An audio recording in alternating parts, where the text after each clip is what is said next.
По брза постапка предстојат измени во Законот за работни односи кој регулира репрезентативноста на синдикатот за учество во преговорите на Социјално-економскиот совет. Од досегашните 10, таа треба да се намали на 5%, што овозможува преговарачки влез и на други синдикати.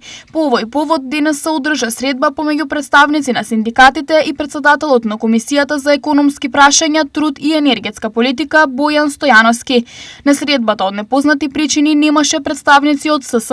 На тој начин повеќе синдикати ќе бидат вклучени во Социјално-економскиот совет. Тоа нуди едно поквалитетно решение, поквалитетен социјален диалог и мислам дека конечно Македонија е на добар пат да ги оствари оние демократски права во синдикалното движење. Се радувам во периодот што следи ќе се донесат и други законски измени решенија, најверојатно тоа и колегите ќе кажат во делот кај што имаме проблем она синдикално заложништво што се држи од одредени синдикати да не можат повеќе од 3 години да се отчленат.